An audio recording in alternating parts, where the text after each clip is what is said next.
পিকে magic food ফ্যাক্টরিতে তোমাদের সকলকে স্বাগত জানাই। আজ আমি নিয়ে এসেছি এমন কয়েকটি কিচেন টিপস যেগুলো ফলো করলে তোমাদের প্রতিদিনের কাজগুলো অনেক সহজ হয়ে যাবে। রুটির আটা মাখার আগে যদি বাটিতে সর্ষের তেল আর লবণ দিয়ে যদি বাটিতে ভালোভাবে সেই মিশ্রণটা লাগিয়ে দেওয়া যায়, তারপরে সেই বাটিতে আটা দিয়ে তাতে গরম জল দিয়ে যদি ভালোভাবে মাখানো যায়, তাহলে বাটিতে কোনো আটা লেগে থাকবে না এবং বাটিটা খুব সহজেই পরিষ্কার হয়ে যাবে। সেটা জলে ভিজিয়ে রাখতেও হবে না।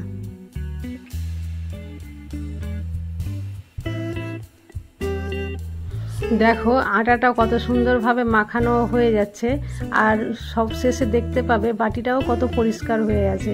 বাটিতে কোনো এ সাইডে ওই সাইডে কোনো দিকেই কোনো আটার অংশ কিন্তু লেগে নাই। সেটা এবার ধুয়ে নিতেও আমার খুব সহজ হবে। চলে আসছি এর পরবর্তী ট্রিকে। রুটি তো আমরা সবাই করি, তবে আমাদের রুটিগুলো সবসময় সমান হয়ে ওঠে না, কারণ আমাদের লেচি কাটায় একটু সমস্যা হয়, কোনোটা বড় কোনোটা ছোট হয়ে যায়। তবে আজকের ট্রিকটা যদি ফলো করো তাহলে রুটিগুলো সবকটাই সমান হবে। প্রথমে ডোটাকে একটা লম্বা শেপ দিতে হবে, তারপরে এই সুতোর সাহায্যে সমান করে লেচিগুলোকে কেটে নিতে হবে। তাহলে লেচিগুলো খুব সুন্দরভাবে কেটে যাবে, আর সমানও হবে আর পরিষ্কারও হবে। তারপরে আর কোনো সমস্যাই হবে না। এবার আর কোনো গোল শেপও দিতে হবে না, বাস একটা করে ধরে চ্যাপটা করলেই রুটি হয়ে যাবে। এই যে দেখো কত সহজে দুই হাত দিয়ে চ্যাপটা করে দিলেই রুটির মতো হয়ে যাচ্ছে। এরপরে চলে আসছি পরবর্তী ট্রিক নিয়ে। বেলন চাকি ছাড়া যে রুটি করা যায় খুব সহজভাবে, সেটাই আমি তোমাদের দেখাচ্ছি। এখানে আমি একটা থালাকে উল্টো করে রেখেছি, তার উপরে এবার আমি শুকনো আটা ছড়িয়ে দিলাম। এবার যে আটার লেচিগুলো রেখেছিলাম সেগুলোকে এর উপরে দিয়ে দিলাম।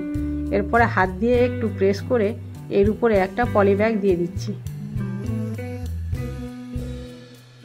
তারপরে হাতে একটা বাটি নিয়ে উপর থেকে এইভাবে হালকা করে চাপ দিচ্ছি। চাপ দিতে দিতে দেখো রুটিটা কিন্তু আস্তে আস্তে বড় হয়ে যাচ্ছে। দেখো অবশেষে আমি পলি ব্যাগটাকে সরিয়ে রুটিটা বার করে দেখাচ্ছি।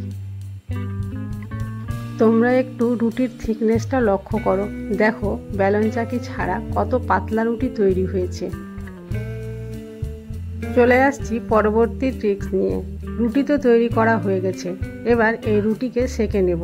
কিন্তু যদি তাওয়া বা কোনো প্যান বা কড়াই না থাকে, তাহলে হাঁড়িতেই রুটি তৈরি করা যায়, সেটাই আমি দেখাচ্ছি। চলো দেখে নাও কিভাবে তৈরি করছি।